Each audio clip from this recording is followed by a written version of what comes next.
Diary error में।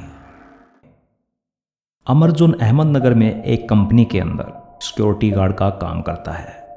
एक दिन अमर के पास गांव से उसके दो दोस्तों का फ़ोन आता है, कल्लू और राजेश्वर। वह दोनों अमर से उनके लिए कोई नौकरी ढूंढने के लिए कहते हैं। अमर कहता है ठीक है, वह उनके लिए काम ढूंढने की कोशिश करेगा। अगले दिन अमर को पता लगता है शहर से कुछ दूरी पर एक कंपनी है जहां पर रात में 2 सिक्योरिटी गार्ड की ज़रूरत है। वह कंपनी में बात कर उन दोनों को अपने पास बुला लेता है। अगले दिन कल्लू और राजेश्वर अपनी ज़िंदगी का नया सफ़र शुरू करने के लिए अहमदनगर की गाड़ी में बैठ जाते हैं और दोनों अपनी आंखों में हज़ारों सपने लिए वह अहमदनगर अपने दोस्त अमर के पास पहुंचते हैं। तीनों दोस्त आपस में मिलकर बड़े ही खुश होते हैं और अपनी बचपन की यादों को ताज़ा करते हैं।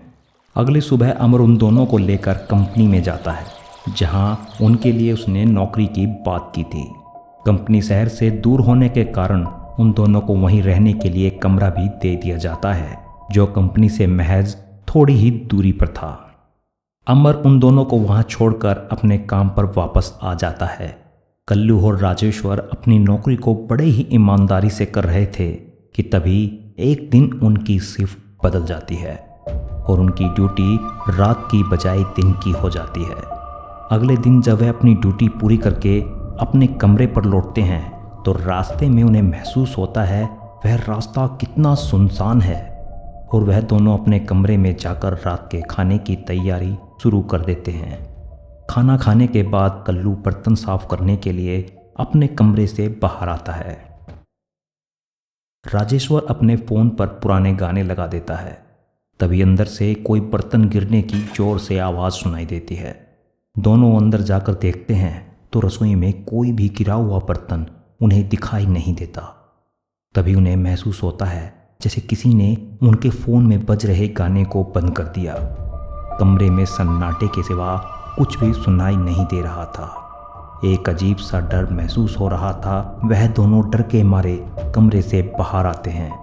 बाहर अंधेरे सन्नाटे में झिंगुरों की आवाज़ के अलावा उनके दिल की आवाज़ साफ सुनाई दे रही थी जो डर के मारे जोर जोर से धड़क रहा था। तभी उनका ध्यान दूर एक कार का हॉर्न अपनी तरफ खींचता है। वह कार बहुत ही तेज़ी के साथ चल रही थी कि उन्हें रोड पर एक रोशनी में एक बच्चा अपनी बॉल के साथ खेलता हुआ दिखाई देता है। रामेश्वर जैसे उसको बचाने के लिए दौड़ता है। वह कार उस बच्चे को कुचलती हुई सन्नाटे में गुम हो जाती है। कल्लू भी उस बच्चे को देखने के लिए वहां पहुंचता है पर ऐसा लग रहा था जैसे वहां कुछ हुआ ही ना हो। उस सड़क पर रात के सन्नाटे के सिवा वहां कुछ भी दूर तक नजर नहीं आ रहा था। वह दोनों बीच सड़क पर अकेले खड़े थे। तभी उन्हें एक गाना बजता हुआ सुनाई देता है। इस सन्नाटे में वह बजता हुआ गाना उस सन्नाटे से ज़्यादा भयानक लग रहा था। उस गाने की आवाज़ उन्हें उन्हीं के कमरे से आ रही थी। अपने कांपते हुए पैरों और धड़कते हुए दिल के साथ अपने कमरे की तरफ बढ़ते हैं। दिल की धड़कन इतनी तेज़ थी कि सन्नाटे को भी चीर रही थी। जैसे वह अपने कमरे के पास पहुंचते हैं तो वह बच्चा जिसका कुछ देर पहले ही सड़क पर एक्सीडेंट हुआ था वह अपनी बॉल के साथ उनके कमरे से निकलता है और उन्हें अपने साथ खेलने के लिए कहते ही भागते हुए सड़क पर चला जाता है और उस अंधेरे में जाकर गायब हो जाता है। तभी उनके कमरे से आ रही गाने की आवाज़ अचानक ही बंद हो जाती है। तभी उन्हें अपने पीछे कुछ आवाज़ें सुनाई देती है। मुड़कर देखते हैं तो 2 आदमी एक खड्डा खोद रहे थे और थोड़ी देर में वह उस बच्चे की लाश को लेटा देते हैं जो भी थोड़ी देर पहले अपनी बॉल के साथ अंधेरे में गायब हो गया था। यह सब देखकर दोनों बहुत ज़्यादा डर जाते हैं। इस खौफनाक मंजर को देखकर उनकी आवाज़ भी निकल नहीं पा रही थी। वो दोनों आदमियों की आंखें कल्लू और राजेश्वर की तरफ देख रही थी। शायद वह उनसे कुछ कहना चाह रही थी कि तभी रामेश्वर कल्लू को कहता है, उठ जा, सुबह हो गई।